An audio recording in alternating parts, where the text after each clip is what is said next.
যাই মুসলমানেরা, তোমরা নির্দিষ্ট কাজ আর নির্দিষ্ট এলাকার মুখাপেক্ষী নও। তোমরা তো সকালবেলার প্রবাহিত শীতল আবহাওয়ার মতো, যার কোনো সীমানা নাই, যার কোনো বর্ডার নাই। মুসলমান ব্যবসায়ীদের কোনো বর্ডার ছিল না। যত সাহাবীর জীবনী আছে তার 90% সাহাবী নিজ এলাকায় মারা যায়নি, নিজ দেশে মারা যায়নি। যে মক্কার ও মক্কায় মারা যায়নি, যে মদিনার ও মদিনায় মারা যায়নি। কে ইরাকে, কে সিরিয়ায়, কে ইয়েমেনে, কে আফগানিস্তানে, কে মরক্কোতে, কে আফ্রিকাতে, যে যেখানে পেরেছে সে যেখানে চলে গেছে। বিজনেস আর দাওয়াত, ব্যবসার দাওয়াত। জিন্দা কৌমো কা হি হে আলামত কে বদলতি রহতি হ্যাঁ উনকা শুভ শাম। আল্লামা ইকবাল লিখেছে, জীবিত কওমের এটাই চিহ্ন যাদের সকাল সন্ধ্যা পরিবর্তন হতে থাকে। যার সকাল সন্ধ্যা প্রত্যেক দিন একই রকম, ও তো মারা গেছে। সকালবেলা শুটবুট পরে অফিসে যায়, আবার বিকেলবেলা আসে, আবার সকালবেলা অফিসে যায়, আবার বিকেলবেলা আসে। তাহলে আর প্রতিদিনের সকাল সন্ধ্যা একই রকম, তাহলে এটা মৃত জাতি।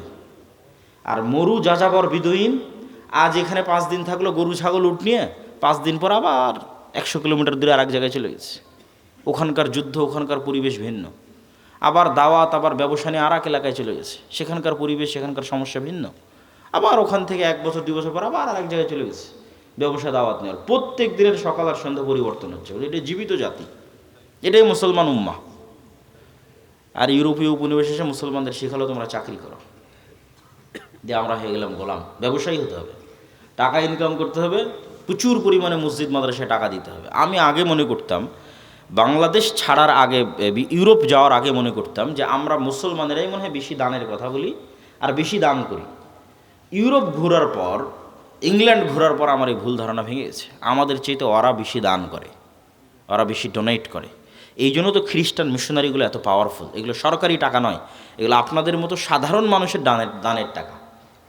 যে টাকাগুলো ওরা ইউরোপ থেকে, আমেরিকা থেকে, ইংল্যান্ড থেকে নিয়ে বাংলাদেশে ব্যয় করতেছে, এরকম সারা পৃথিবীতে ব্যয় করতেছে, এগুলো সব আপনাদের মতো সাধারণ মানুষ দান করেছে, সরকার নয়। এই পরিমাণ তারা দান করে। তা আমি সবার প্রতি উদাত্ত আহ্বান জানাবো যে আমরা আজকের এই প্রতিষ্ঠানে যে যতদূর সম্ভব আপনাদের স্বেচ্ছাসেবক যদি থাকে ভিতরে যাওয়ার জন্য বলে দেন। বৈঠকি দানে আমরা সবাই অংশগ্রহণ করি এবং আমি আমার বক্তব্যের মূল বিষয়বস্তুর দিকে এগিয়ে যাই। যে আমার বক্তব্যের মূল বিষয়বস্তু হচ্ছে গোলামি থেকে মুক্তির উপায়, দাসত্ব থেকে মুক্তির উপায়। আজকে মুসলমানদের যে গোলামি এবং দাসত্ব, এই গোলামি থেকে এবং এই দাসত্ব থেকে মুক্তির উপায় কি? আপনারা একটু 5 মিনিটের মধ্যে আপনাদের আদায়ের কাজটা শেষ করে ফেলেন। নিজ নিজ সবাই একটু নিজ নিজ জায়গা থেকে উঠে আশপাশ থেকে আদায় করে ফেলেন এবং সবাই অংশগ্রহণ করেন যে যতটুকু পারেন, এবং মূল বক্তব্যের দিকে মনোযোগী হন।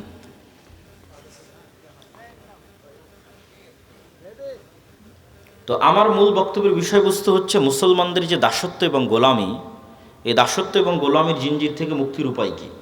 তার একটা আলোচনা তো এই দানের সাথে রিলেটেড রেখে করেই ফেললাম, যে অর্থনৈতিক মুক্তি ছাড়া দাসত্ব এবং গোলামি থেকে মুক্তির কোনো রাস্তা নাই।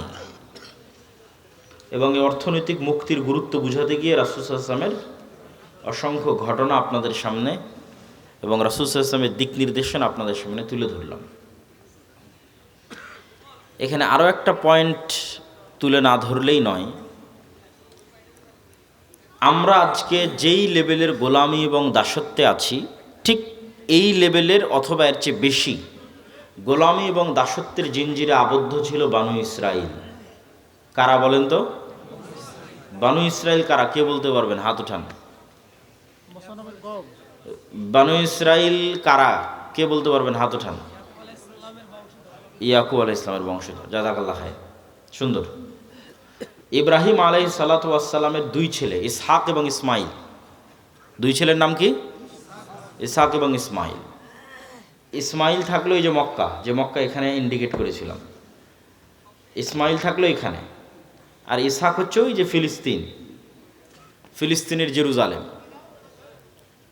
তো ইসমাইলের বংশে নবী একজনই, তার নাম মুহাম্মদ সাল্লাল্লাহু আলাইহি ওয়াসাল্লাম। এর আগে আর কোনো নবী আসেনি ইসমাইলের বংশে, আর পরেও আর নাই। আর ইসহাকের বংশে অসংখ্য নবী। ইসহাকের ছেলে ইয়াকুব, ইয়াকুবের ছেলে ইউসুফ, ইউসুফের 300-400 বছর পর মুসা হারুন, মুসা হারুনের পর ইউশা বিন নুন, তারপর সুলাইমান, দাউদ, তারপরে ইয়াহইয়া, ঈসা, জাকারিয়া, অসংখ্য নবী। তো এই বানু ইসরাইল, এদের গোলামি এবং আমাদের গোলামি কাছাকাছি একই রকম। তো বানু ইসরাইলকে যেই যেই পদ্ধতি দিয়ে ফেরাউন গোলাম বানিয়ে রাখত, তার একটা বড় পদ্ধতি হচ্ছে সুদি কর্জ, সুদি লোন, যেটার মূল দায়িত্বশীল হর্তাকর্তা ছিল কারুন, ফেরাউনের অর্থমন্ত্রী কারুন। এই কারুন বানু ইসরাইলদেরকে সুদি লোন নিতে উদ্বুদ্ধ করত এবং সুদি লোন দিত, এবং সুদি লোনের জালে আটকে ফেলে পুরো একটা জাতিকে গোলাম বানিয়ে দিয়েছে বানু ইসরাইলদেরকে। সেম ওই পদ্ধতিতেই আজকের মুসলমানদেরকে সুদি লোনে জর্জরিত করে গোলাম বানানো হচ্ছে।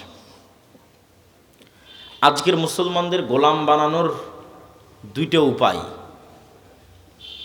একটা হচ্ছে গণতন্ত্র আর একটা হচ্ছে সুদ।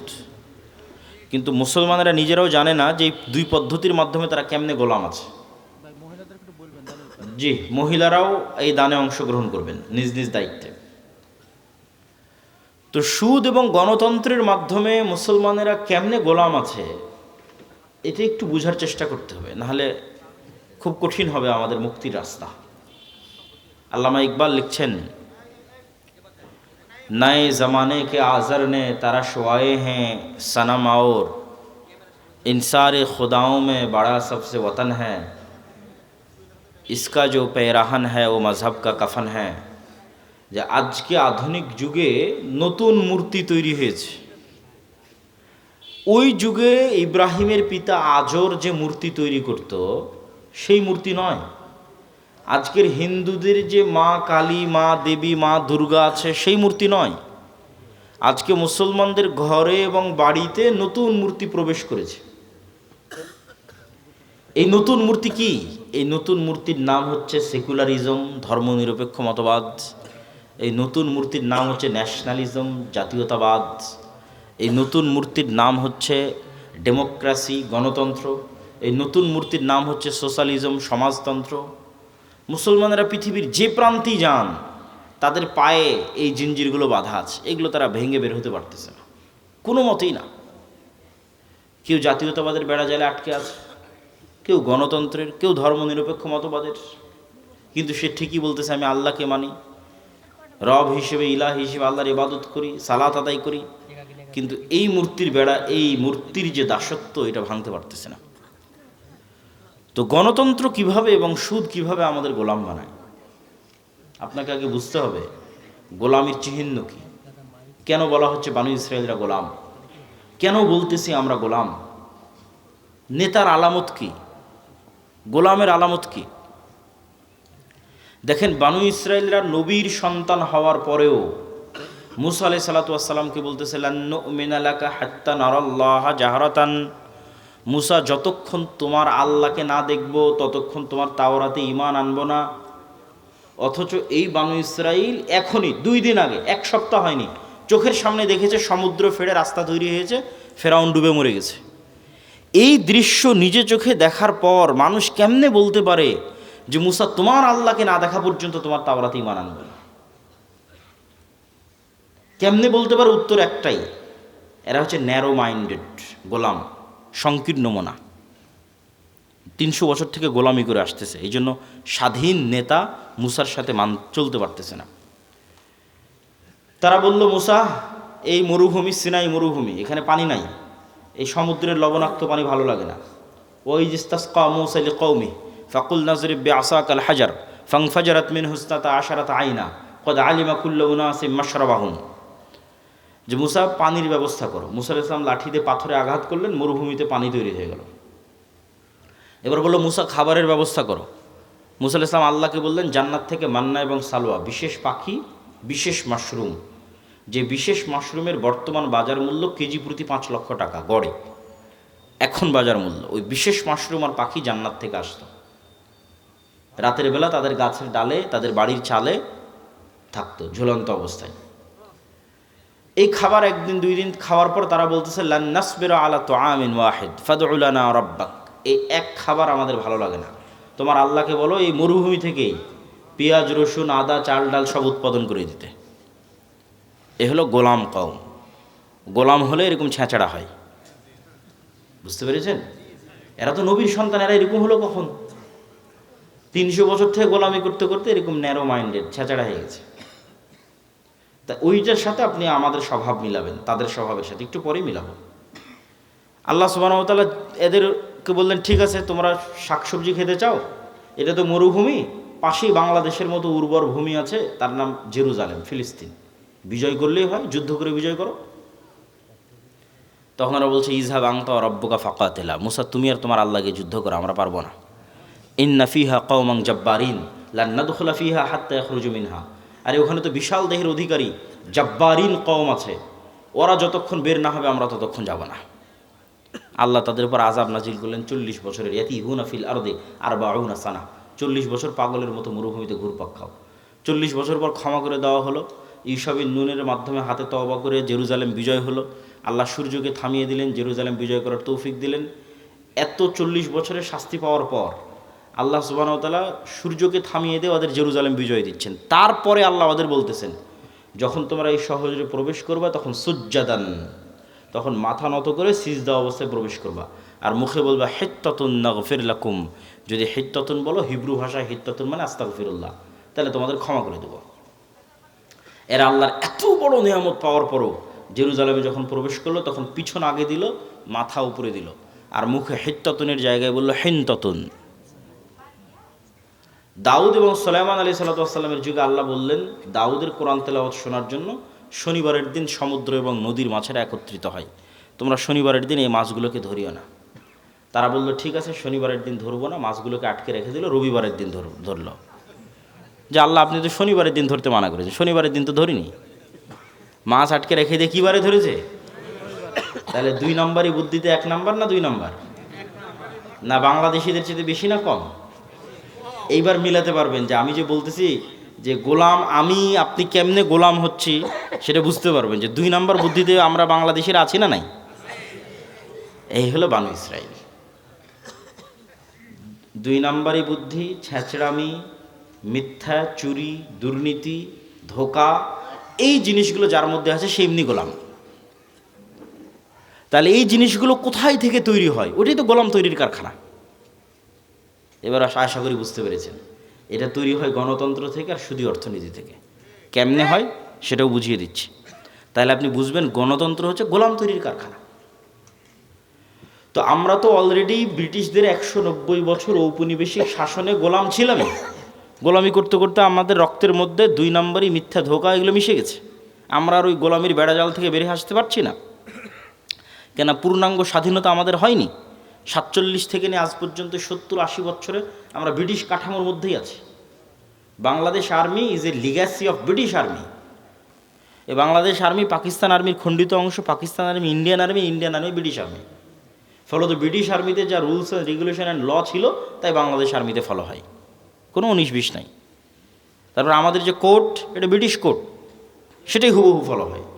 আমাদের সংবিধান, পুলিশ আইন সব ব্রিটিশ, শিক্ষা ব্যবস্থা ব্রিটিশ। তাহলে পূর্ণাঙ্গ স্বাধীনতা আসেনি, ওই ফরম্যাটের মধ্যেই আছে। তো গণতন্ত্র চাপিয়ে দেওয়া আছে আমাদের উপরে, যেন এখানে নেতা বের না হতে পারে। নেতা মানেই হচ্ছে সে 2 নম্বরে বেরোবে না, নেতা মানেই হচ্ছে সে মিথ্যার আশ্রয় নেবে না, নেতা মানেই হচ্ছে সে ধোঁকা দিবে না, নেতা মানেই হচ্ছে সে মাথা উঁচু থাকবে, মাথা বিক্রি করবে না, নেতা মানে সে টাকার কাছে মাথা নত হবে না, মানে সে কোনো প্রকার লিয়াজু, লবিং, 2 নম্বরই রাস্তার সাথে যার সম্পর্ক নাই, ও হচ্ছে রিয়াল হিরো, রিয়াল নেতা, প্রকৃত নেতা। নবীরা এরকম নেতা ছিল। তাহলে এইরকম নেতা তৈরির রাস্তা বন্ধ করতে হলে যেই রাস্তাতে লিয়াজু, লবিং, দুর্নীতি এগুলো শিখা যাবে সেটা ধরে রাখতে হবে, নাহলে তো সবাই নেতা হয়ে যাবে, সবাই উসমান হাদি হয়ে বসে থাকবে। তাহলে উসমান হাদি যেন না হতে পারে, তার জন্য গণতন্ত্র, ডেমোক্রেসি। তাহলে কি হবে? এক দল আর এক দলের বিরুদ্ধে তো বলবেই, একই আসনের মনোনয়ন প্রার্থী 6 জন, 7 জন, 10 জন, একজন আর একজনের চেয়ে মনোনয়নটা কে নিয়ে আসতে পারবে তার জন্য লিয়াজু, লবিং, টাকা পয়সার লেনদেন, মিথ্যা, ধোঁকা, দুর্নীতি, দুর্নাম সব অবলম্বন করে তারপরে মনোনয়ন পেয়েছে। এগুলো অবলম্বন না করলে মনোনয়ন পাবে না, ঘরে বসে থেকে মনোনয়ন পাবে না। ওকে 2 নম্বর রাস্তার মধ্যে যেই মনোনয়ন নিতে হয়েছে। তাহলে এই 2 নম্বর রাস্তা দিয়ে যে মনোনয়ন নিয়ে আসলে ও তো আগেই গোলাম হয়ে বসে আছে। কালচার, গণতন্ত্র ওকে কী বানিয়ে দিল? গোলাম বানিয়ে দিল। তাহলে এখন এই পদ্ধতির মধ্যে মনোনীত 300 এমপি যদি নির্বাচিত হয়ে ক্ষমতায় আসে, এরা যদি মিনিস্টারও হয়, প্রাইম মিনিস্টারও হয়, এরা স্বাধীন না এরা গোলাম? এত আসতে বললেন যে এরা স্বাধীন না গোলাম? গোলাম এমপি, গোলাম মন্ত্রী, গোলাম প্রাইম মিনিস্টার, গোলাম কান্ট্রি। কেননা ও স্বাধীনতার মূল বেসিক ক্রাইটেরিয়া পূরণ করতে পারেনি, তো বানু ইসরাইল 2 নম্বর রাস্তা অবলম্বন করে এসেছে। তাহলে যে 2 নম্বর রাস্তা অবলম্বন করে বড় হয়েছে, ওকে আমি আমেরিকা, আমি ভারত বলবো, বাবা তুই যা দুর্নীতি চুরি চামারি কর, কোনো সমস্যা নাই। বাংলাদেশের মানুষ যেদিন 36শে জুলাইয়ের মতো পিটুনি দিবে, পালিয়ে ভারতের আমেরিকা চলে আসবে, সব টাকা পয়সা আমাদের এখানে পাঠাবে, কোনো সমস্যা নেই। তাহলে বাংলাদেশ এমন একটা গাভী, যেই গাভীর অসংখ্য দুধ, কিন্তু এই দুধ এই দেশে থাকে না, সব পাচার হয়ে বিভিন্ন দেশে চলে যায়। তাহলে এই দুধ যেন পাচার হয়, এর জন্য তো ওই রকম নেতাই তৈরি করা লাগবে, দুর্নীতিবাজ নেতাই তো তৈরি করা লাগবে। দুর্নীতিবাজ নেতা কী থেকে তৈরি হবে? গণতন্ত্র যদি না থাকে, গণতন্ত্র যদি না থাকে তাহলে তো দুর্নীতিবাজ নেতা তৈরি হবে না। আর ওসমান হাদিদের মতো নেতা যারা মেরুদণ্ড বিক্রি করে না, যারা লবিং লিয়াজু করে না, যারা সত্য এবং ন্যায়ের উপর অটল থাকে, এরা তো হুমকি। এরা আধিপত্যবাদীদের জন্য হুমকি, সাম্রাজ্যবাদীদের জন্য হুমকি। এরা তো বাংলাদেশের পক্ষের, এটা তো বিক্রি হয় না, এটাই তো নেতা, এরা তো বানু ইসরাইল নয়। ওই রকম নেতা যদি বের হয়ে আসেও এই গণতন্ত্রের বেড়াজাল দিয়ে, তাহলে এই যে ওসমান হাদির মতো হত্যা করে উড়িয়ে দেবে।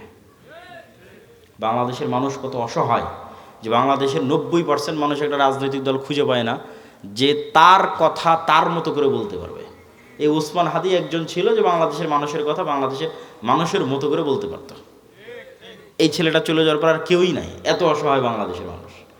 কেন কেউই নাই? ওই যে সবাইকে যে সেটিং করতে হচ্ছে, সবাইকে যে লিয়াজু লবিং করে আসতে হচ্ছে, তাহলে সে কেমনে আপনার কথা বলতে পারবে? সেটা বিক্রি হয়ে আসতেছে, লিয়াজু লবিং করে এসে আপনার কথা বলতে পারবে না, গোলাম হয়ে আসতেছে। তাহলে কি অসহায়ত্ব আমাদের দেখেন। তো এই গোলামির কালচার কন্টিনিউ করার জন্য একটা ওয়ে হচ্ছে গণতন্ত্র, আর একটা ওয়ে হচ্ছে সুদ। কেন সুদ? রাসূলুল্লাহ সাল্লাল্লাহু আলাইহি ওয়াসাল্লাম বলছেন, আল্লাহুম্মা ইন্নী আউযুবিকা মিনাল মা'সামি ওয়াল মাগরাম। আল্লাহ লোন থেকে বাঁচতে চাই। বহু দোয়া আছে, গালাবাতিদ দাইনি, জালঈদ দাইনি ওয়া গালাবাতির রিজাল। হে আল্লাহ, ঋণের বোঝা থেকে এবং মানুষের আধিপত্য থেকে বাঁচতে চাই। তো কেন আল্লাহর নবী এত ঋণের বোঝা এবং লোনের বোঝা থেকে বাঁচতে চাইতেন? সাহাবীরা রাসূলুল্লাহ সাল্লাল্লাহু আলাইহি ওয়াসাল্লামকে জিজ্ঞেস করলে উনি উত্তরে বললেন যে যেই দিন থেকে মানুষ লোন নেওয়া শুরু করে, ওই দিন থেকে মানুষ মিথ্যা বলা শুরু করে। মা এবং বোনেরা যদি আজকে যারা উপস্থিত আছে, তারা যদি কিস্তির সাথে জড়িত হয়ে থেকে থাকে, তাহলে তারা খুব ভালোভাবে জানে যে কিস্তির টাকা সময় মতো পরিশোধ না করার জন্য কী পরিমাণ মিথ্যার আশ্রয় তাদের নিতে হয়, কী পরিমাণ মিথ্যা এবং ধোঁকা এবং বাহানার আশ্রয় তাদের নিতে হয়। তাহলে ওই যখনই ওই মিথ্যার মধ্যে চলে গেলেন, ধোঁকার মধ্যে চলে গেলেন, তখন আপনি আপনার আত্মসম্মান, আত্মমর্যাদা বিক্রি করে দিলেন। আপনি আর আপনার পেটে আর কখনো স্বাধীন সন্তান ওই সুলতান সালাউদ্দিন আইয়ুবী, মোহাম্মদ বিন কাসেম, খালিদ ইবনুল ওয়ালিদ, তারিক বিন জিয়াদ আর এই যুগের ওসমান হাদি এরা জন্ম নেবে না। বিক্রি হওয়া মস্তিষ্ক জন্ম নেবে টাকার কাছে। তাহলে ওটাও গোলাম তৈরির কারখানা। সুদ এমন ভয়ঙ্কর নিজাম যে পাকিস্তানের মতো একটা রাষ্ট্র পারমাণবিক শক্তির মালিক। কিসের পারমাণবিক শক্তির মালিক? পাকিস্তানের বাপেরও ক্ষমতা নেই, নিজের ইচ্ছাই ওই পারমাণবিক বোমের সুইচের বাটন দাবাবে। কেননা ও তো নিজেই কোটি কোটি টাকা IMF ওয়ার্ল্ড ব্যাংকের কাছে কর্জ করে রেখেছে। তা IMF ওয়ার্ল্ড ব্যাংক আমেরিকা আর মানে পাকিস্তানের আব্বা, আমেরিকা যতক্ষণ অর্ডার পারমিশন না দেবে ততক্ষণ ওই দাবাতেই পারবে না ওই পারমাণবিক বোমের সুইচ। তাহলে এই বড় বড় রাষ্ট্রগুলো গোলাম হয়ে আছে কিসের কাছে? সুদী অর্থনীতির কাছে, সুদী লোনের কাছে। আর এই বেড়াজাল আপনি ভাঙতে পারবেন না, এই সুদী বেড়াজাল আর এই গণতন্ত্রের বেড়াজাল, ইমান বিল গায়েব এবং তাওহীদ, এই দুটার সংমিশ্রণ ছাড়া, ইমান বিল গায়েব এবং তাওহীদের সংমিশ্রণ ছাড়া ভাঙতে পারবেন না। কিভাবে আপনাকে বুঝিয়ে বলি। ইমান বিল গায়েবের একটা বড় পাঠ হচ্ছে পরকাল, পরকালমুখী জীবন ব্যবস্থা, বস্তুবাদী নয়, দুনিয়ামুখী নয়। কল্পনা করেন আজকে এই পুরো বাংলাদেশের মানুষ আন্দোলন, মিছিল, মিটিং, ভোট করে আমাকে প্রধানমন্ত্রী বানিয়ে দিল। কল্পনা করেন আমি কালকে বললাম বাংলাদেশে আজ থেকে ইসলামী আইন চলবে। আমার এই ঘোষণার পরেই ভারত এবং আমেরিকা বাংলাদেশকে অর্থনৈতিকভাবে বয়কট করবে না? করবে না? করবে। যেমন ইরানকে বয়কট করেছে, যেমন ভেনেজুয়েলার প্রধানমন্ত্রীকে উঠিয়ে নিয়ে চলে গেছে, তো বয়কট করবে। তো যখন বয়কট করবে তখন এই দেশের যে সুযোগ সুবিধাগুলো আপনি এখন ভোগ করতেছেন, এখন এই যে বিদ্যুৎ চলতেছে, ডলার আসতেছে, প্রবাসীরা কাজ করতেছে, ইউরোপ আমেরিকায় অসংখ্য প্রবাসী আছে, বিজনেস চলতেছে, এলসি হচ্ছে, কত কি আছে, এগুলো সব একদিনে ডাউন হয়ে যাবে এবং এই ডাউন করার ক্ষমতা তাদের আছে। এই একদিনে যখন ডাউন হয়ে যাবে তখন আপনিও 1 সপ্তাহ 10 দিনের মধ্যে বলবেন, রাখো তোমার এই আবদুল্লাহর ইসলাম আর মোহাম্মদ ইসলামের ইসলাম, আমাদের আগের জীবনই ভালো ছিল। কারেন্ট নাই, বিদ্যুৎ নাই, এসি নাই, ফ্রিজ নাই, ডলার নাই, টাকা নাই, পয়সা নাই, কিসের ইসলাম? তখন আপনি আবার পরের দিন আন্দোলন মিছিল মিটিং করে নামিয়ে দেবেন। তাহলে অন্তত এই দেশের 20% মানুষ যতক্ষণ এই বিশ্বাসের উপর অটল না হবে যে পরকাল আসল, কিসের দুনিয়া,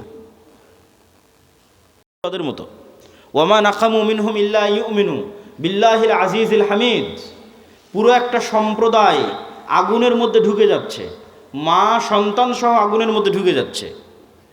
কি সেই ইমান বিল গায়েব যে শান্ত শিষ্ট আরামের বাড়িঘর রেখে আগুনের মধ্যে জ্বলে মরে যাচ্ছে? কি সেই ইমান বিল গায়েব? ওই ইমান বিল গায়েব হচ্ছে এটা যে ওই আসহাবুল উখদুদ ওরা দেখতে পাচ্ছে, নিশ্চিত দেখতে পাচ্ছে যে আমার সামনে জ্বলন্ত আগুন, এটা আগুন নয়, এটা জান্নাত। বলেন আল্লাহু আকবার। আর পিছনে যে আমার শান্তির বাড়িঘর আছে ওখানে জাহান্নামের আগুন জ্বলতেছে, ওরা দেখতে পাচ্ছে যে ওখানে জাহান্নামের আগুন জ্বলতেছে। ওটাকে ওরা বাড়িঘর হিসেবে দেখতে পায়নি, ওখানে দেখতে পাচ্ছে ওখানে জাহান্নামের আগুন জ্বলতেছে, আমি ওখানে গেলে পুড়ে মরে যাব। আর যে সামনে জ্বলন্ত আগুন, এটা তো জান্নাত। অন্তত 20-30% মানুষের ইমান যতক্ষণ ওই লেভেলে না যাবে ততক্ষণ কিসের আপনি ইসলাম কায়েম করবেন? সম্ভব নয়। বাংলাদেশের মানুষই এতটা দুর্নীতিগ্রস্ত, এতটা বস্তুবাদ, এতটা দুনিয়াবাদীর সাথে আক্রান্ত, এর আপনাকে টিকতে দিবে না, সম্ভব নয়। প্রত্যেকটা রন্ধ্রে রন্ধ্রে টাকার পাগল, ক্ষমতার নেশাগ্রস্ত লোকজন আছে। অন্তত 20% থেকে 30% মানুষের ইমান লাগবে ইমান বিল গায়েবে সর্বোচ্চ লেভেলের, পরকালমুখী, দুনিয়া বিমুখ। আর 20-30% মানুষের লাগবে পূর্ণাঙ্গ তাওহীদ।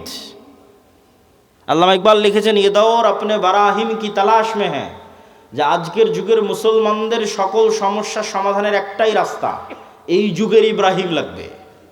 এই যুগের ইব্রাহিম কোথায়? আজ থেকে 5000 বছর আগে ইব্রাহিম আলাইহিস সালাতু ওয়াস সালাম এসেছিল, পূর্ণাঙ্গ শতভাগ তাওহীদে বিশ্বাসী। ওই পূর্ণাঙ্গ শতভাগ তাওহীদে বিশ্বাসী ইব্রাহিম কোথায়? আজকের মুসলিম উম্মার মতো ওই ইব্রাহিম লাগবে। তাহলে মুসলমানদের মুক্তির যাত্রা শুরু হয়ে যাবে। হ্যাঁ, আপনাদের মতো যারা আহলে হাদিস এবং সালাফি আছে তারা বড় শিরক, বড় বেদাত থেকে অনেকটাই মুক্ত, কিন্তু পূর্ণাঙ্গ শতভাগ তাওহীদের অনুসারী নয়।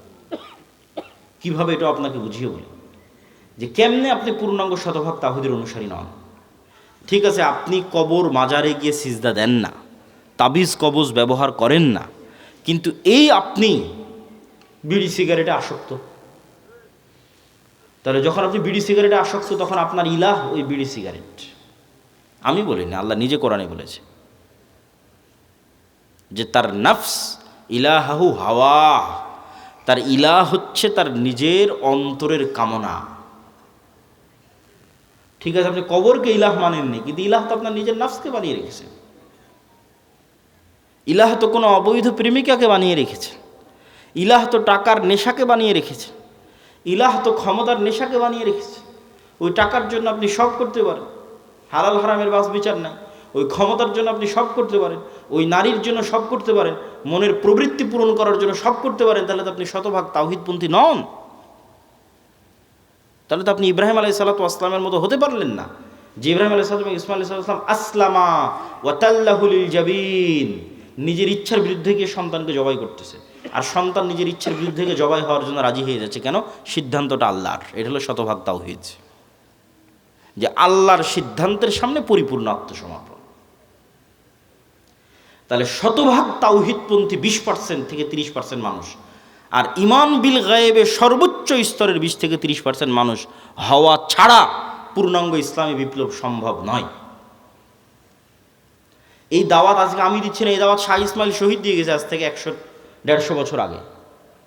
ওনার একটাই দাওয়াত ছিল যে আমাদের পূর্ণাঙ্গ ইসলামী বিপ্লবের আগে মানুষকে শতভাগ পূর্ণাঙ্গ তাওহীদে বিশ্বাসী হতে হবে, নাহলে পূর্ণাঙ্গ ইসলামী বিপ্লব সম্ভব নয়।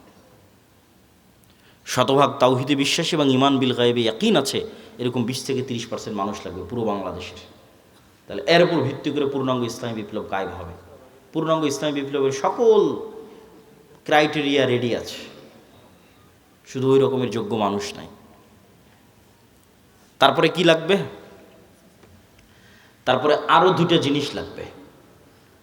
এক, আমি পূর্ণাঙ্গ তাওহীদপন্থী মানুষ, ঠিক আছে, আমি পূর্ণাঙ্গ ঈমান বিল গায়ব অর্জন করলাম, ঠিক আছে, কিন্তু নেতা হওয়ার জন্য আরও দুটো জিনিস লাগে। ওই দুটো জিনিস পূরণ না করতে পারলে নেতা হতে পারবেন না। একটা হচ্ছে আল্লাহ সুবহানাহু ওয়া তাআলা এই পৃথিবী যেই ফাংশনের উপর ডেভেলপ করেছে ওই ফাংশন আপনাকে ইউজ করতেই হবে। তো এই পৃথিবীতে নেতা হওয়ার ফাংশন হচ্ছে জ্ঞান এবং শিক্ষা, এটা আল্লাহই দিয়ে রেখেছে। এখন এই জ্ঞান এবং শিক্ষার বাটন যদি ইহুদি খ্রিস্টান চাপে তাও ওরা নেতা হয়ে যাবে। এই জ্ঞান শিক্ষার বাটন যদি হিন্দু ডোম চামার ম্যাথর মুচির চাপে ওরা নেতা হয়ে যাবে।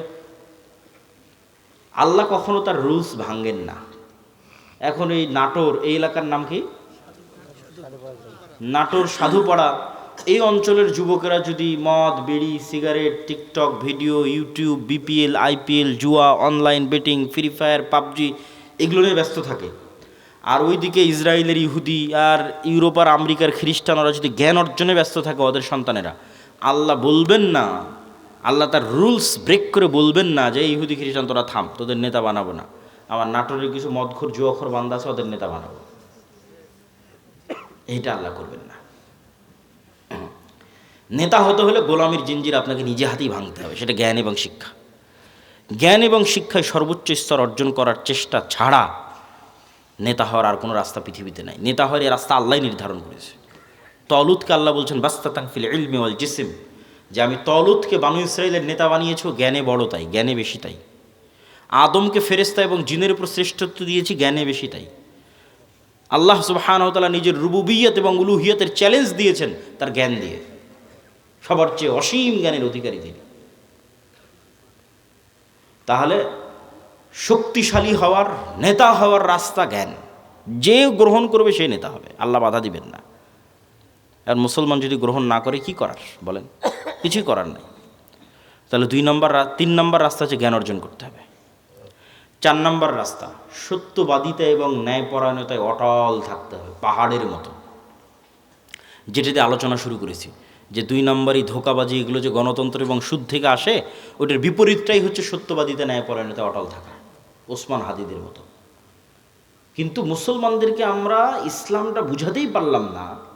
বাংলাদেশের OC DC SP AC land sub registrar সচিবালয়ে কত সচিব বসে আছে, আমরা তো বাহির থেকে তো এসে আর আমাদের কেউ গোলাম করতেছে না, আমাদের লোকজনই তো গোলাম, বাংলাদেশের নাগরিকেরাই তো গোলাম, বাহির থেকে এসে কেউ গোলাম করতেছে না তো। এই সমস্ত পদে যারা বসে আছে এরা টাকার কাছে বিক্রি হয়ে যায়, অথচ এরা সালাত আদায় করে, এরা হজ করে, এরা ওমরা করে, এরা মসজিদ মাদ্রাসায় যে কমিটি বিশেষ অতিথি প্রধান অতিথি এরা সবাই আছে, কিন্তু নিজ চেয়ারে যখন বসতেছে তখন 2 নম্বরই করতেছে। তাহলে এরা কি মনে করেছে? এরা মনে করেছে ঠিক আছে, আমি সচিবালয়ে বসে এসিল্যান্ড সাব রেজিস্ট্রার যা আছি সব হয়ে যত পারি 2 নম্বরই সুদ ঘুষ দিয়ে টাকা ইনকাম করব, আর নামাজ পড়ে হজ করে আর দান করে ওটাকে মাফ করে নেব। নাউজুবিল্লাহ মিন যালিক।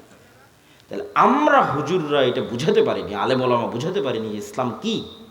এটা তো মুনাফিকই, সে তো মুনাফিক, তার অন্তরে তো ঈমানই ঢোকেনি।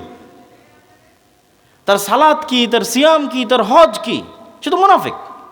রাসূলুল্লাহ সাল্লাল্লাহু আলাইহি ওয়াসাল্লামের স্পষ্ট হাদিস, ইজা তুমিনা খানা, তাকে যে আমানতের দায়িত্ব দেওয়া হয়েছে ওটার খেয়ানত করে যে মুনাফিক, ওর অন্তরে ঈমান ঢোকেনি। লা ঈমান লিমান লা আমানাতা লাহু।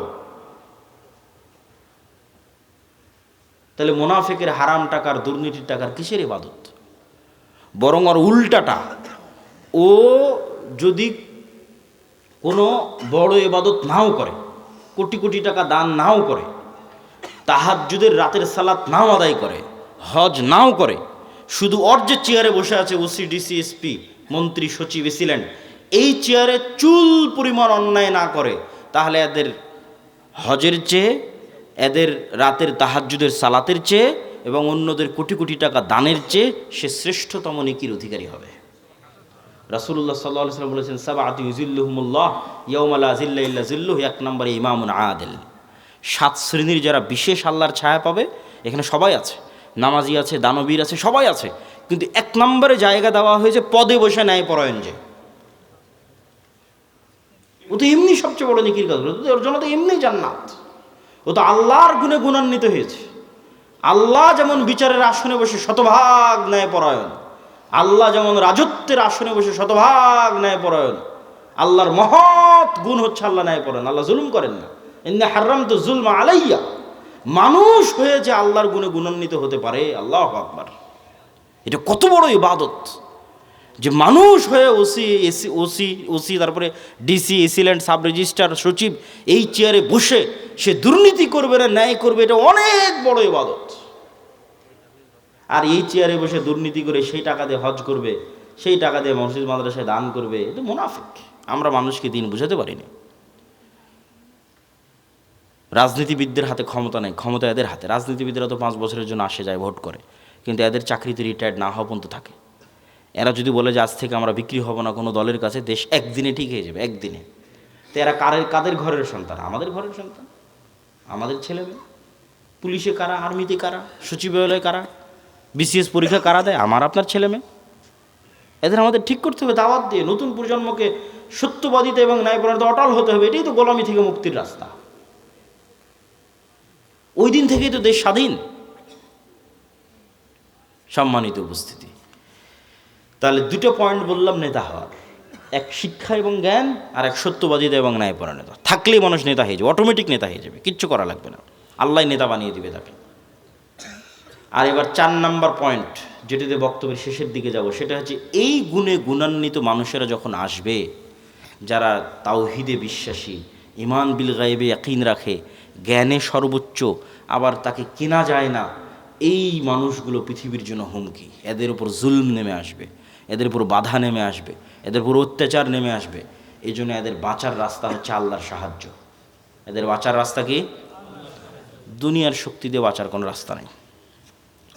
মুসলমানদের অতীতে, আজ, ভবিষ্যতে দুনিয়ার শক্তি দিয়ে বাঁচার কোনো রাস্তা নেই। মুসলমানদের বাঁচার রাস্তা আল্লাহর সাহায্য। আল্লাহর সাহায্য পাওয়ার 2টা বড় রাস্তা, 2টা বড় সিক্রেট রেসিপি আজকে দিয়ে বক্তব্য শেষ করব। যে মুসলমানদের জন্য আল্লাহর সাহায্য নিশ্চিত করার 2টা বড় রাস্তা, এক সালাত আর এক জিকির। সালাতের মধ্যে সবচেয়ে বড় পাওয়ারফুল হচ্ছে রাতের সালাত। সালাত হচ্ছে এমন এক টেকনোলজি, আমি উদাহরণ দিই ইবনুল কাইয়িম রাহিমাহুল্লাহকে সামনে রেখে, নাহলে দিতাম না। আমরা যেমন এখানে বসে থেকে হাজার হাজার কিলোমিটার দূরে থাকা আমেরিকার কোনো টিচারের কাছে অনলাইনে ক্লাস করতেছি, অথবা এখান থেকে 100 কিলোমিটার দূরে থাকা ঢাকার কোনো টিচারের কাছে অনলাইনে ক্লাস করতেছি, তো পাসওয়ার্ড লগ ইন দিয়ে যখন ক্লাসে জয়েন করি, তখন দুইজনে লাইভ সেশন, টিচারও যুক্ত হয়েছে, স্টুডেন্টও যুক্ত হয়েছে লাইভ সেশনে, কানেক্টেড। তো আজকের ইন্টারনেট, আজকের মোবাইল দিয়ে মানুষ 1000 কিলোমিটার দূরে থাকা টিচারের সাথে, মানুষের সাথে লাইভ কানেক্টেড হচ্ছে, লাইভ কথোপকথন করতেছে। তো সালাত এটার চেয়ে তো হাজারো লক্ষ কোটি গুণ উন্নত লেভেলের প্রযুক্তি, যা দুনিয়াতে থাকা মানুষকে 7 আসমানের উপরে থাকা রব্বুল আলামিনের সাথে লাইভ কানেক্টেড করে দেয়। সরাসরি মানুষ যখন সালাতে দাঁড়ায় এবং চোখ যখন সিজদার দিকে, অন্তর যখন আল্লাহর দিকে নিবদ্ধ, তখন রব্বুল আলামিনও তার মুখোমুখি হয়ে যান। দুনিয়াতে থেকে 7 আসমানের সাথে সরাসরি লাইভ কথোপকথনের প্রযুক্তি হচ্ছে সালাত। এই জন্য নবীরা সবসময় সালাতের আশ্রয় নিয়েছে। সূর্যগ্রহণে সালাত, চন্দ্রগ্রহণে সালাত, বৃষ্টি প্রার্থনায় সালাত, জানাজায় সালাত, বিপদ আপদে সালাত, রাতে সালাত। রাসূলুল্লাহ সাল্লাল্লাহু আলাইহি ওয়াসাল্লাম বদরের যুদ্ধের আগের দিন লম্বা রাতের সালাত আদায় করেছেন।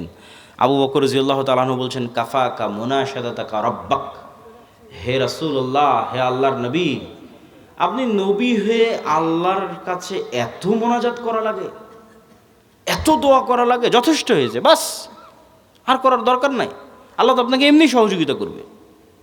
তাহলে কি পরিমাণ লম্বা রাতের সালাত মুহাম্মদ সাল্লাল্লাহু আলাইহি ওয়াসাল্লাম আদায় করেছেন, আর কি পরিমাণ দোয়া আল্লাহ সুবহানাহু ওয়া তাআলার কাছে করেছেন, যে আবু বকর রাদিয়াল্লাহু তাআলা আনহুর মতো সাহাবী এই দোয়ায় ক্লান্ত হয়ে গেছে, এই রাতের সালাতে ক্লান্ত হয়ে গেছে। তাহলে এখন বুঝেন মুহাম্মদ সাল্লাল্লাহু আলাইহি ওয়াসাল্লাম আমার, আপনার এবং আবু বকর রাদিয়াল্লাহু আনহুর চেয়ে বেশি জানতেন যে কাল বদরের যুদ্ধে দুনিয়ার শক্তি দিয়ে আমার বিজয় সম্ভব নয়। কাল বদরের যুদ্ধে আমাকে জিততে হলে কার সাহায্য লাগবে? আল্লাহ। আর আল্লাহর সাহায্য পেতে হলে আমাকে রাতের সালাতে দাঁড়াতে হবে। তাহলে পৃথিবীর সর্বশ্রেষ্ঠ রাসূল, সর্বশ্রেষ্ঠ মানুষ আল্লাহর সাহায্য নেবেন, এই জন্য রাতে ঘন্টার পর ঘন্টা রব্বুল আলামিনের সামনে দাঁড়িয়ে আছেন। আর আমি এবং আপনি রাতের সালাত তো বহু দূরের কথা, 5 ওয়াক্ত সালাত আদায় না করেই শুধু ভোট দিয়ে ইসলাম বিজয় হয়ে যাবে, আর মিছিল করে আর তাকবীর দিয়ে ইসলাম বিজয় হয়ে যাবে। এটা সম্ভব নয়। ওই যেমন বলেছে 20-30% মানুষ শতভাগ তাওহীদপন্থী লাগবে, 20-30% ঈমান বিল গায়েব লাগবে, ঠিক তেমন তার পাশাপাশি 5 ওয়াক্ত সালাত আদায়কারী এবং রাতের সালাতে অভ্যস্ত মানুষ লাগবে। যে সালাতে নাই ও আল্লাহর গন্তির মধ্যে নেই, আর আবার ইসলাম কি, আর আবার বিপ্লব কি, আর আবার বিজয় কি, আর আবার খেলাফত কি, আর আবার শাসন কি, কিচ্ছু নেই। যে সালাতে নাই সে আল্লাহ সুবহানাহু ওয়া তাআলার গণনার মধ্যেই নাই, ওর জন্য আল্লাহর সাহায্য নাই। ও ভাগাড়ে পড়ে মারা গেল কি, ওকে কেউ উঠিয়ে নিল কি, গোলাম হয়ে গেল, সেটাও আল্লাহর দেখার নেই। আল্লাহ সুবহানাহু ওয়া তাআলার সাথে কানেক্টেড থাকা ছাড়া, আল্লাহর সাহায্য নেওয়া ছাড়া মুসলমানদের বিজয়ের কোনো রাস্তা নাই। আর আল্লাহর সাহায্য নেওয়ার জন্য সালাত আদায় করতেই হবে, আল্লাহর খাতায় নাম থাকতেই হবে। আল্লাহ আপনাকে চিনেই না, কিসের সাহায্য করবে আপনাকে? তো যে সালাতে নেয় ওকে তো আল্লাহ সুবহানাহু ওয়া তাআলা চিনবেই না। সম্মানিত উপস্থিতি, এই জন্য সালাত মোস্ট পাওয়ারফুল, আর সালাতের মধ্যে সবচেয়ে পাওয়ারফুল হচ্ছে রাতের সালাত। আমরা যেমন আমাদের ফোন, এই যে হাতে ফিঙ্গারপ্রিন্ট দিয়ে ফোন ওপেন হয়ে যাচ্ছে, পাসওয়ার্ড দিয়ে ফোন ওপেন হয়ে যাচ্ছে, ফেস ভেরিফিকেশন দিয়ে ফোন ওপেন হয়ে যাচ্ছে, 5 স্টার হোটেলে গেলে কার্ড পাঞ্চ করলে ওপেন হয়ে যাচ্ছে। তো এগুলো সব লক ওপেন হওয়ার সিস্টেম পৃথিবীতে। তো কল্পনা করেন যে আমরা পৃথিবীর অত্যাধুনিক প্রযুক্তির একটা দরজার সামনে দাঁড়িয়ে আছি, এর চেয়ে অত্যাধুনিক প্রযুক্তির দরজা পৃথিবীতে নাই। ওই দরজা ওপেন করতে হলে বিভিন্ন varieties type of password use করতে হয়। যেমন নির্ধারিত সময় আসতে হয়, নির্ধারিত সময় ছাড়া খুলে না। আবার নির্ধারিত ফরম্যাট ছবি, পিকচার ওখানে আপলোড করা আছে, ওইটার সাথে মিলতে হয়। আবার ওই প্রতিটা ফরম্যাটের সাথে নির্ধারিত সাউন্ড আছে, ওটাও মিলতে হয়। যেমন ধরেন আমি এই ফরম্যাটে দাঁড়ালাম, এটার সাথে একটা সাউন্ড আছে আলহামদুলিল্লাহ রাব্বিল আলামিন। রুকুর ফরম্যাটে দাঁড়ালাম, ওটার সাথে একটা সাউন্ড আছে সুবহান রাব্বিল আযীম। টাইম মিলতে হবে, ফরম্যাট মিলতে হবে, আওয়াজ মিলতে হবে, তারপরে ওই দরজাটা খুলবে, তার আগে দরজা খুলবে না। তো এইরকম সালাত এর চেয়েতেও টপ লেভেলের উন্নত প্রযুক্তি, যা রব্বুল আলামিনের সাহায্যের দরজা, রব্বুল আলামিনের সাথে যোগাযোগের দরজা উন্মুক্ত করে দেয় হচ্ছে সালাত। এই সালাত ছাড়া আমাদের বাঁচার কোনো রাস্তা নেই, সালাত ছাড়া আমাদের উদ্ধার হওয়ার কোনো রাস্তা নেই। 2 নম্বর হচ্ছে জিকির। জিকিরের মধ্যে সবচেয়ে গুরুত্বপূর্ণ হচ্ছে সকাল সন্ধ্যার জিকির। সকাল সন্ধ্যার জিকির দিয়ে আল্লাহ কোরআন পরিপূর্ণ করে রেখেছে, যদিও আমরা এটাকে খুবই অবহেলা করি। সকাল সন্ধ্যার জিকির। জিকির কেন পাওয়ারফুল? জিকির কেন পাওয়ারফুল এটা বুঝতে হলে আপনাকে বুঝতে হবে আওয়াজ কেন পাওয়ারফুল, সাউন্ড কেন পাওয়ারফুল। সাউন্ড কি আবার পাওয়ারফুল হতে পারে? আওয়াজ কি পাওয়ারফুল হতে পারে? শব্দ এবং বাক্য কি পাওয়ারফুল, শক্তিশালী হতে পারে? এটাই আগে বুঝতে হবে। আজকের আধুনিক সভ্যতা টিকে আছে, এই যে ক্যামেরা, এই যে মোবাইল, কম্পিউটারের টিকে আছে এই আলোর তরঙ্গের মধ্যে ডাটা ট্রান্সফার করার ক্ষমতা, এটার উপর। আমি এখানে বলতেছি, আমার এই কথাটা আলোর মধ্যে দিয়ে এই মোবাইল হয়ে, নেটওয়ার্কের টাওয়ার হয়ে আমেরিকায় গিয়ে এখন বাজতেছে, ইউরোপ, সৌদি, কুয়েত, কাতার, ঢাকা, রাজশাহী থেকে এখনই বাজতেছে। তো এই যে এই আলো যে আমার এই কথা বহন করতে পারে, ডাটা ট্রান্সফার করতে পারে, এটা আমরা জানতাম না, মানুষ জানতো না, এটা আগে থেকেই ছিল। ওটা আমরা জেনে কাজে লাগাতে পেরেছি, এটাই আমাদের আধুনিক সভ্যতা, এটার উপরে টিকে আছে। আর একটা প্রযুক্তি যেগুলোর ধারে কাছে বিজ্ঞান নাই, কিন্তু এটা সবচেয়ে উন্নত প্রযুক্তি, সেটা হচ্ছে শব্দভিত্তিক, আওয়াজ ভিত্তিক প্রযুক্তি, যেটার কিছু জ্ঞান আল্লাহ সুলাইমান আলাইহিস সালাতু ওয়াস সালামকে দিয়েছিলেন। কিছু জ্ঞান। যেমন আমি এতক্ষণ যে চিল্লাচ্ছি, আমি কিন্তু শব্দ এবং আওয়াজে উচ্চারণ করতেছি। এখানে যদি একটা চাইনিজ বসে থাকতো, ও খেলে আওয়াজই শুনতে পেত। আবার এখানে বসে একটা চাইনিজ বক্তব্য দিত, আপনি খেলে আওয়াজই শুনতে পেতেন। তাই নয় কি? সেটাই। তাহলে ঠিক কোনো এক স্টাইলের আওয়াজ উচ্চারণ করলে ওই পিঁপড়াও বুঝবে, সেই স্টাইলের আওয়াজ আমি জানি না। কোনো এক স্টাইলের আওয়াজ উচ্চারণ করলে পাখিও বুঝবে, আমি জানি না। কোনো এক ফরম্যাটের আওয়াজ উচ্চারণ করলে গরু বুঝবে, আমি জানি না। আবার গরুর ওই ফরম্যাটের আওয়াজের কী অর্থ আমি জানি না। যেমন অন্য একটা ভাষা আমার কাছে গরুর আওয়াজের মতোই আওয়াজ মনে হয়, সেই। কিন্তু এই জ্ঞানটা আল্লাহ কাকে দিয়েছিলেন? সুলাইমান আলাইহিসসালামকে দিয়েছিলেন। এটাই সাউন্ড টেকনোলজি। সুলাইমান আলাইহিসসালাম তার দরবারে বলতেছে, রানী বিলকিসের সিংহাসন নিয়ে আসতে হবে। ক্বালা ইফরিতুম মিনাল জিন, ইফরিত নামক জিন দাঁড়িয়ে বলল, আমি এই সিংহাসন নিয়ে আসবো। আপনি যে বসে আছেন, এই বসে থেকে দাঁড়ানোর পূর্বে সিংহাসন নিয়ে আসবো। এই কথা সুলাইমান আলাইহিস সালামের পছন্দ হয়নি। সুলাইমান আলাইহিস সালাম আরো দ্রুত চান। আল্লাযী ইনদাহু ইলমুম মিনাল কিতাব। তখন আরেকজন বলল, ওই আরেকজন জিন না মানুষ তা কোরআনে উল্লেখ নাই। কোরআনে এভাবে উল্লেখ আছে যে যাকে আল্লাহ কিতাবের জ্ঞান দিয়েছিলেন সে বলল। যাকে আল্লাহ কিসের জ্ঞান দিয়েছিলেন? কিতাবের জ্ঞান দিয়েছিলেন। সে বলল, চোখের পলক পড়ার পূর্বে রানী বিলকিসের সিংহাসন আপনার সামনে উপস্থিত হয়ে যাবে। আল্লাহু আকবার। তো আয়াতের বিবরণের আন্দাজে বলতেছে যে জিন চেয়েছিল গায়ের শক্তিতে আনতে, ইফরিত চেয়েছিল গায়ের জোরে যত দ্রুত আনা যায়, উড়ে যাব, উড়ে নিয়ে আসবো। আর আল্লাযী ইনদাহু ইলমুম মিনাল কিতাব, যার কাছে কিতাবের জ্ঞান ছিল, গায়ের জোরে আনেনি, জ্ঞানের জোরে এনেছে। আমি মনে হয় বুঝাতে পারলাম না কথা, কি আমার বুঝতে পারছেন? কোরআনের ধারা বিবরণীতে বোঝা যাচ্ছে যেই লোক চোখের পলকে নিয়ে আসলো, এ গায়ের জোরে আনেনি, কিসের জোরে এনেছে? জ্ঞানের জোরে। সে জ্ঞান কি? কিতাবের জ্ঞান। কিতাবের সে বিশেষ জ্ঞান কি? কিছু কিছু মুফাসসির লিখেছে যে কিতাবের জ্ঞান হচ্ছে লাউহে মাহফুজের বিশেষ কিছু জিকির তার জানা ছিল। বলেন আল্লাহু আকবার। আল্লাহু আলাম। কিন্তু জ্ঞানের উপর ভিত্তি করে সেই কাজটা করেছে।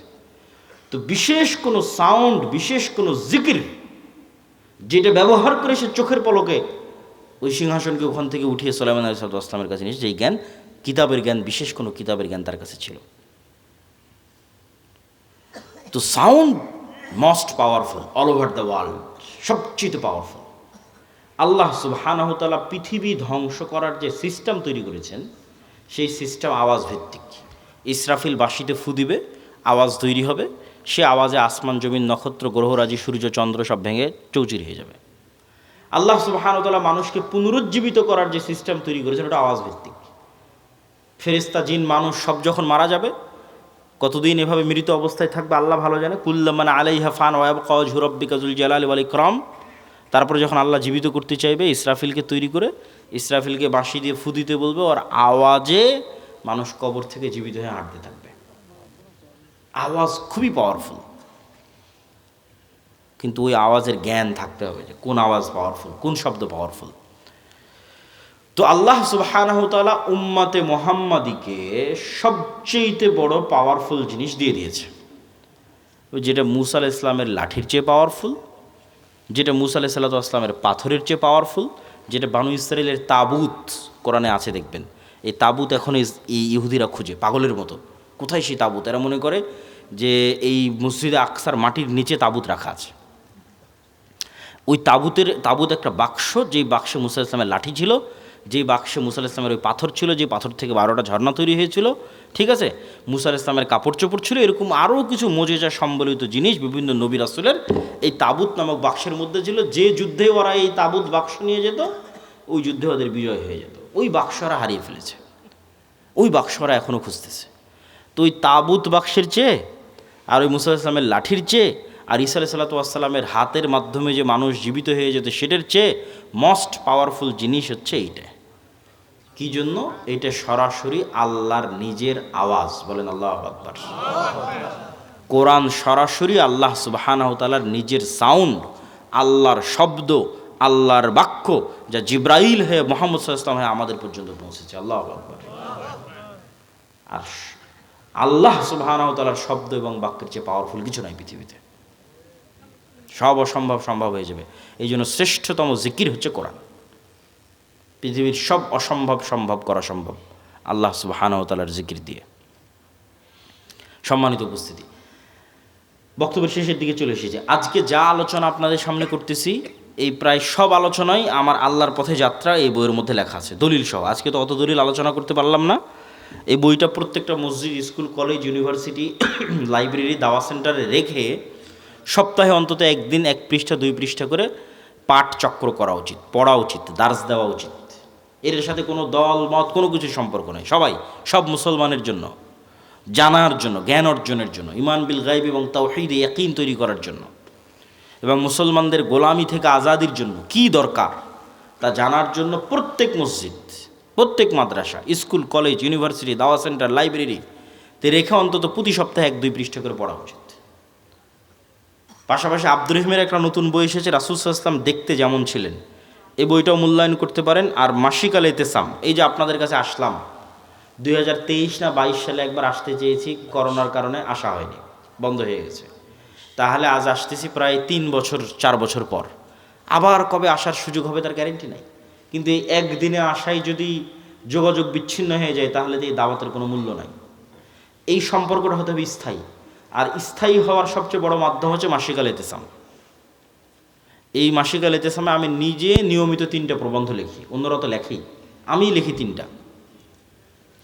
এই জন্য মাসিক আল ইতিসাম এখানে নিয়মিত আসার উদ্যোগ আপনাদের নিতে হবে।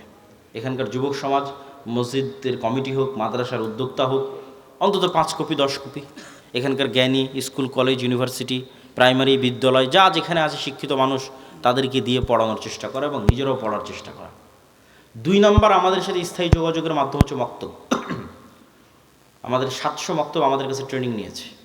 আপনাদের এলাকার মক্তবের শিক্ষকদের আমাদের ট্রেনিংয়ে পাঠাবেন, এবং আমাদের সিলেবাস এই জিনিসগুলো ছোটোবেলায় বাচ্চাদের মাথায় না দিলে, আপনাদের মধ্যে 1 ঘন্টা বক্তব্য দিয়ে লাভ নেই। বুড়া মানুষকে দিয়ে বিপ্লব হবে না।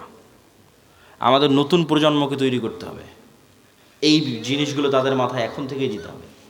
আর এটার জন্য শুধু মাদ্রাসায় 2% ছেলে মেয়েকে পড়িয়ে লাভ হবে না। শতভাগ মুসলমানের সন্তানের মাথায় দেওয়ার জন্য শতভাগ মসজিদে মক্তব লাগবে, এবং সেটা যদি আমাদের সিলেবাসে হয় তাহলে আমরা এটাকে সবচেয়ে বেস্ট মনে করি। আর 3 নম্বর, এরকম মাদ্রাসাগুলোকে সহযোগিতা করার জন্যই রবেদাতুল মাদারিস সালাফ